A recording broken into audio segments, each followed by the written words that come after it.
कौन ऐसा है जिसे कोई चाहता ना हो? यहां कोई है ऐसा जिसे कोई न चाहता हो तो हाथ उठाओ, हम उसे चाहेंगे, यहीं रखेंगे उसको।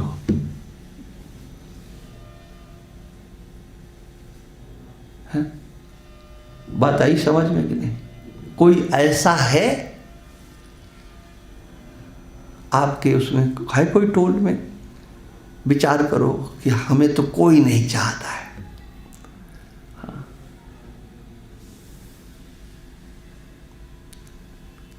कुछ आया समझ में कि नहीं?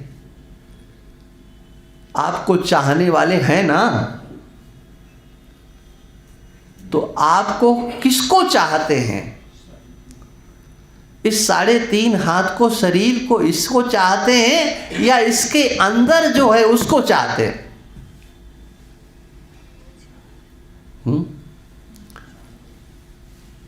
आप देखते हो हाँ कि लोग हमें चाहते हैं, अरे नहीं। हाँ, आप अगर इसी को समझ जाओ, ये हमको चाहते हैं, तो हमको माने हमारे इस शरीर के अंदर जो चीज है ये उसको चाहते हैं, जिसकी सत्ता से प्राण, जिसकी सत्ता से इंद्रियां, जिसके सत्ता से बुद्धि सब कुछ कार्य करता है। हाँ, वह क्या तत्व है जो नहीं दिखाई पड़ता है, जिसकी सत्ता नहीं होती है, फिर कोई प्रेम नहीं करता है।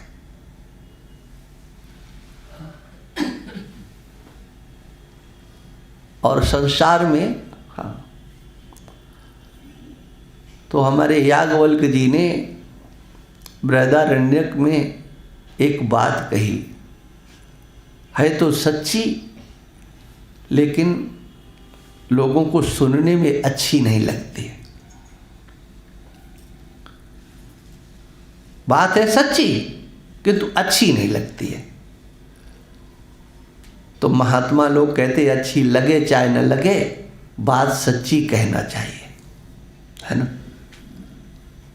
दुनिया में हम किसी को भी चाहते हैं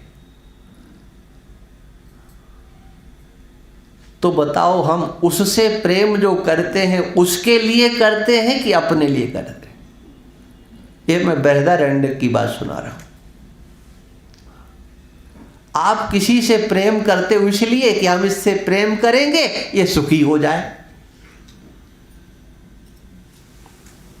आप भगवान से प्रेम करते हो तो सुखी स्वयं होते हो कि भगवान को सुखी करते हो? ले देखो, देख लो और हम आ गए हैं, देखो इतनी दूर से चल के आए हैं। आप भगवान को चाहते हो तो स्वयं सुखी होने के लिए कि भगवान को सुखी करने के लिए? अपने को सुखी करने के लिए। सुख आपको मिलता है ना। आप अपने बेटे को गोद में खिलाते हो बेटे को सुख देने के लिए कि स्वयं सुखी होने के लिए? अब आया समझ में कि नहीं? हाँ, अब पूरी हिंदी बोलना पड़ता कभी कभी। हाँ, पैसे को हाथ में लेकर के आप सुखी होते हो, हाँ, कि पैसे को सुख पहुंचाता? पैसा सुखी होता है ना। हाँ, देखो देखो देखो, इन्होंने हमें हाथ में ले लिया है। कहने का अर्थ इसमें केवल इतना है कि आप सबसे प्रेम करते हो, किसके लिए? अपने लिए। सब अच्छे हैं, है ना, लेकिन किसके लिए? हमारे लिए। हाँ, दुनिया में बच्चे से लेकर के बूढ़े तक, हाँ, आप किसी से भी प्रेम करते हो, याज्ञवल्क्य भक्त कहते हैं आत्मनस्तु कामाय सर्वम प्रियम भवति। सब प्रिय हैं अपने लिए, हमारे लिए। सोचो, लेकिन जो हम हैं वो कैसे हैं? वो प्रिय हैं या अप्रिय हैं?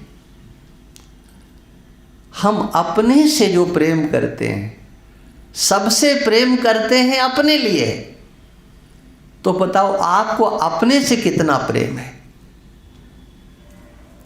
आपको अपने से प्रेम है कि नहीं?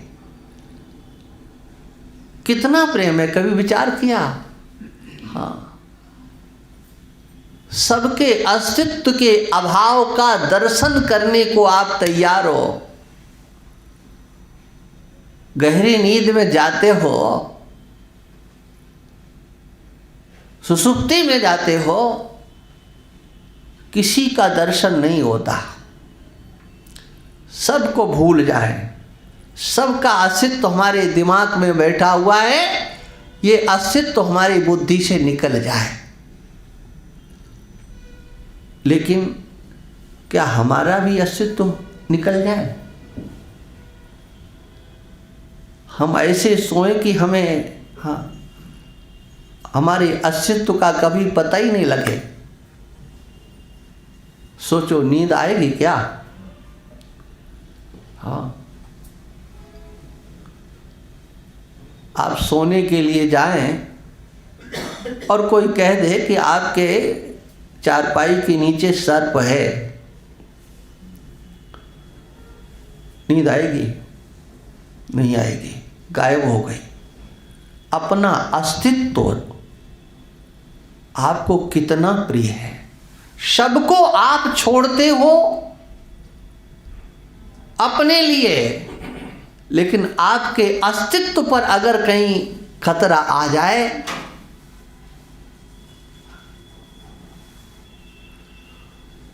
आपके अस्तित्व पर खतरा आ जाए, तो आप कितने सावधान होते हो।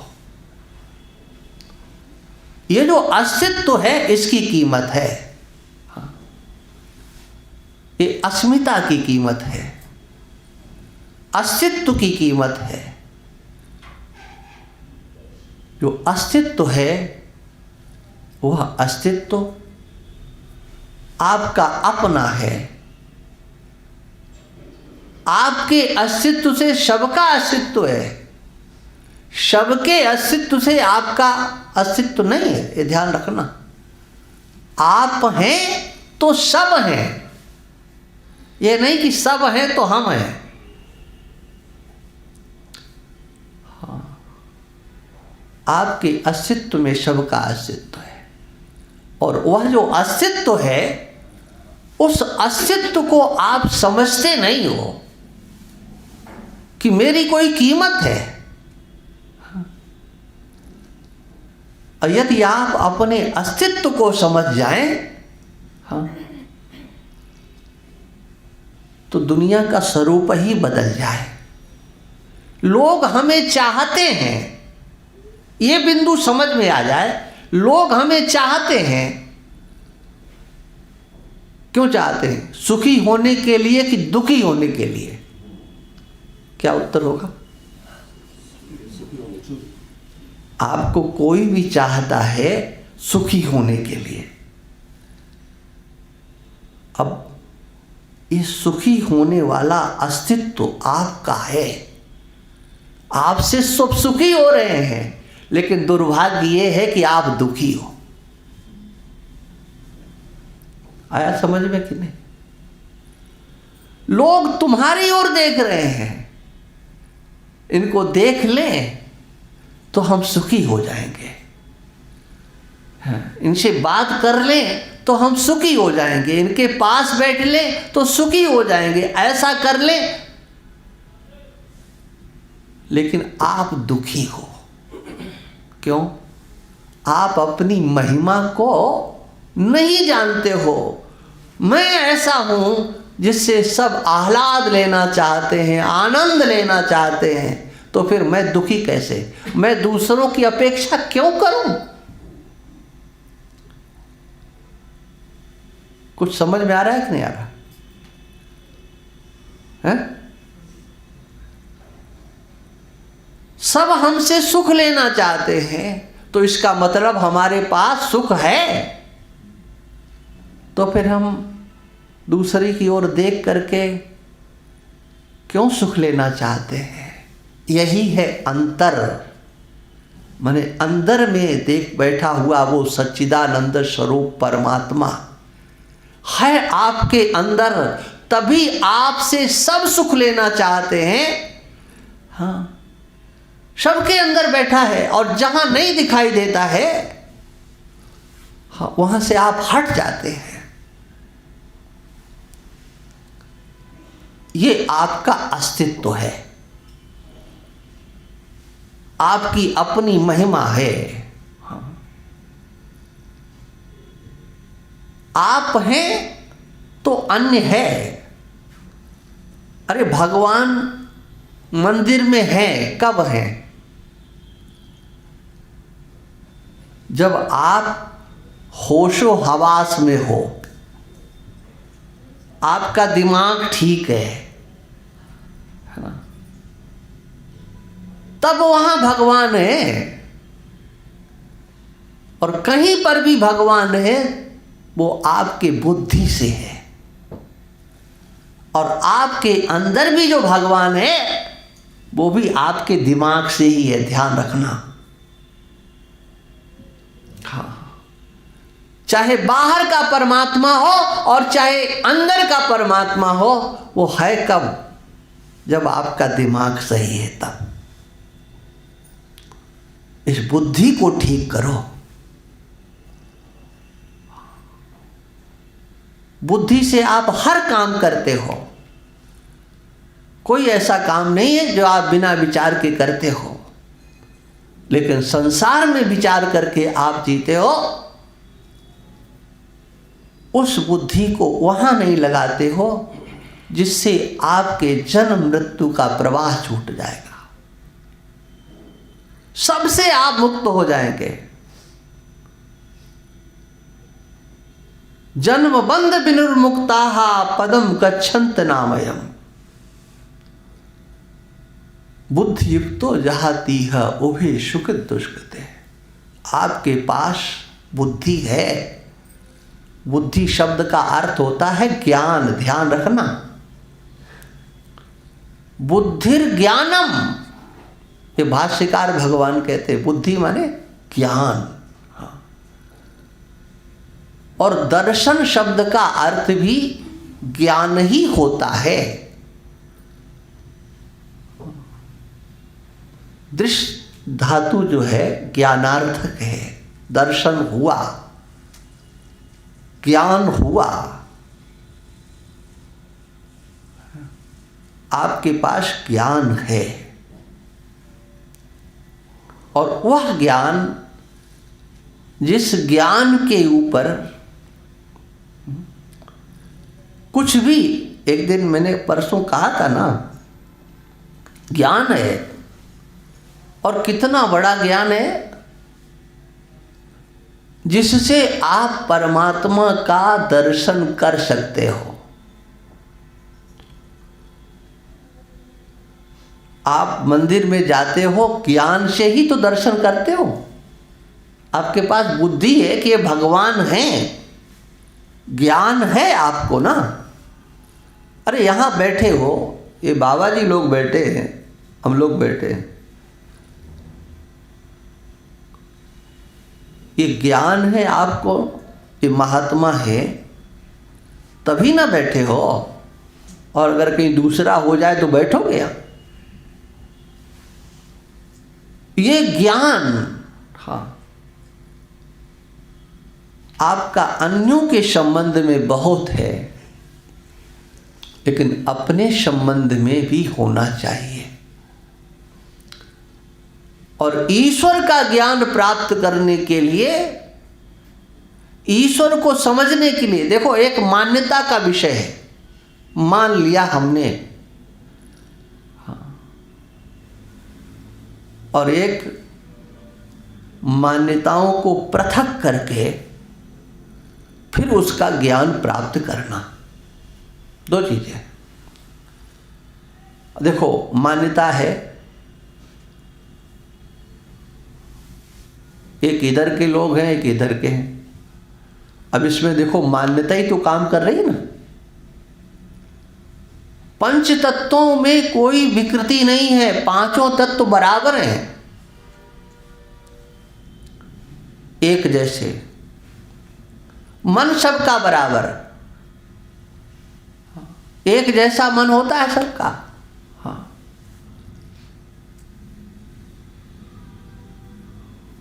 लोग कहते हैं भाई मन नहीं मिल रहा है। अरे क्यों नहीं मिल रहा है? मन न मिलने का कारण क्या होता है? मन तो है, लेकिन मन मिलाने वाला सोचता है कि जैसे हमारा मन सोचता है ऐसे ही इसका भी सोचे। हाँ?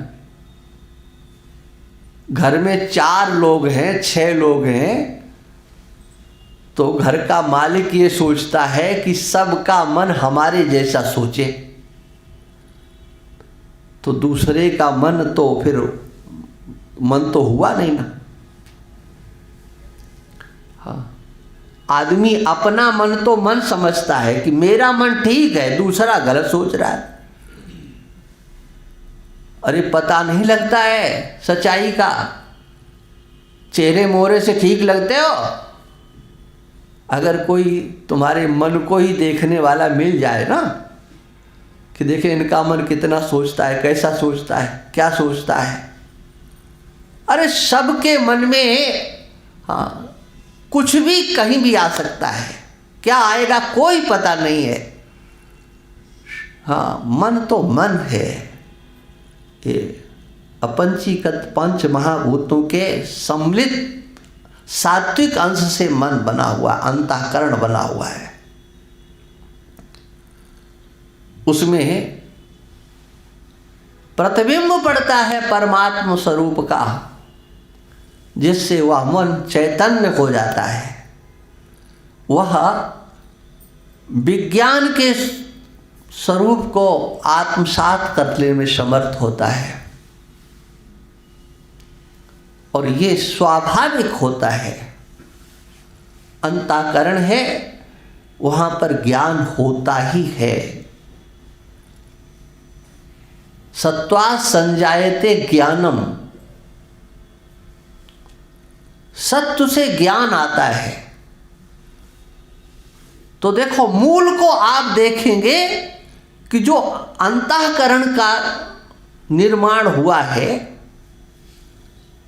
वह अपंचीकृत पंच महाभूतों के सम्मिलित, यही है ना, अपंचीकृत पंच महा, इसलिए हमने अपंचीकृत बोल दिया। हाँ, अपने आप को अपंचीकृत पंच महाभूतों के सम्मिलित सात्विक अंश से हमारा अंतःकरण बनता है ना। वहां पर जहां सात्विकता है वहां ज्ञान होता है, लेकिन वो ज्ञान कैसे होता है? होता है उस परमात्मा स्वरूप से उसके प्रतिबिंब को वो ग्रहण करता है। कब ग्रहण करता है? हमेशा ग्रहण करता है, ये ध्यान रखना। बोले अब सत्संग करेंगे तब जो है वो प्रतिबिंब पड़ेगा, है?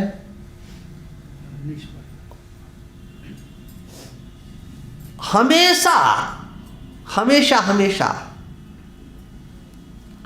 और अगर हमेशा नहीं हो तो माता के उदर की कथाएं जो हमारे यहाँ वर्णन है वो कैसे होंगी, है? माता के उदर, मदालसा को तो जाने दो, वो तो जन्म हो गया उसके बाद। माता के उदर में प्रहलाद को ज्ञान हुआ, तो उस ज्ञान को ग्रहण करने की सामर्थ्य थी कि नहीं? बिना उपदेश के हमारे पूज्य महाराज ऋषि के नाम के ऋषि को ज्ञान हुआ, अष्टावक्र को ज्ञान हुआ, सुखदेव को ज्ञान हुआ। कैसे हुआ भाई? हाँ, वो ज्ञान को प्रत्यक्ष करने की सामर्थ्य, ग्रहण करने की सामर्थ्य है। और इसीलिए भागवत का बड़ा सुंदर श्लोक है वो, ब्रह्मावलोकधिष्णम मुदवापदेवा। जब ये मानवाकृति का निर्माण हुआ, महामाया के द्वारा किया गया, पूर्ण है ना, उसमें कर्मेंद्रियां, ज्ञानेंद्रियां, सूक्ष्म शरीर, हाँ, एक कार्य कारण संघात का जब निर्माण कर दिया तो ईश्वर को प्रसन्नता हुई, मुदमापदेवा। मुदता को ईश्वर प्राप्त हुआ, उसे आनंद मिला। बस अब इसमें ये सामर्थ्य है कि ये ब्रह्म का साक्षात्कार कर सकता है। साक्षात्कार माने दर्शन कर सकता है ब्रह्म का। हाँ, और कैसे कर सकता है? ब्रह्मावलोकधिष्णम, ब्रह्म का साक्षात्कार करने वाली बुद्धि धिषणा, धियो यो न प्रचोदयात, जो हम बोलते हैं ना, लोगों को ये मंत्र और कुछ याद हो ना, हाँ, लेकिन ये जरूर याद होता है। हाँ, बच्चों को यही सबसे पहले याद कराते हैं। हाँ, बोले सुनाओ ये सुनाओ। मंत्रों का भी कलयुग में भाग्य और दुर्भाग्य दिखाई पड़ता है। जिनके लिए शास्त्र कहता है इन्हें गुप्त रखो, इन्हें अंतर मन में बोलो, संस्कारवान बन करके बोलो, हाँ, नियम पूर्वक इनका उच्चारण करो। अब तो कैसेटों में लगा दिया, चिल्ला रहा है बेचारा। हाँ, मंत्रों की घोषणा हो रही है, तर्जना हो रही है। मुख्य बात क्या है कि वह प्रज्ञा, वह बुद्धि, वह ज्ञान आपके पास है जिस ज्ञान से ईश्वर का, परमात्मा का, ब्रह्म का, भगवान का दर्शन होता है। ये दर्शन की तो बात आई थी ना। हाँ, आपके ज्ञान से दर्शन होता है, लेकिन आपके उस ज्ञान से उस ब्रह्म का, परमात्मा का दर्शन तब होगा जब पहले आपके ज्ञान से आपका दर्शन हो। अपने आप का जिसे दर्शन नहीं है वो दूसरे का दर्शन क्या करेगा? ये बात थोड़ी गहरी है लेकिन है सत्य। जिसे अपना ज्ञान नहीं है वो कहता है कि हम अमुक को जानते हैं, तो उसका जानना कैसा भैया? जो स्वयं को नहीं जानता है वो दूसरे को जानेगा क्या? स्वयं के ज्ञान के बाद नहीं हम उन्हें अच्छी तरह से जानते हैं। अरे हम तुम्हें अच्छी तरह पहचानते हैं, तुम क्या हो हम जानते हैं। अपने को तो जानता नहीं है और दूसरे को जानने का दावा करता है। आपका अपना ज्ञान, हाँ,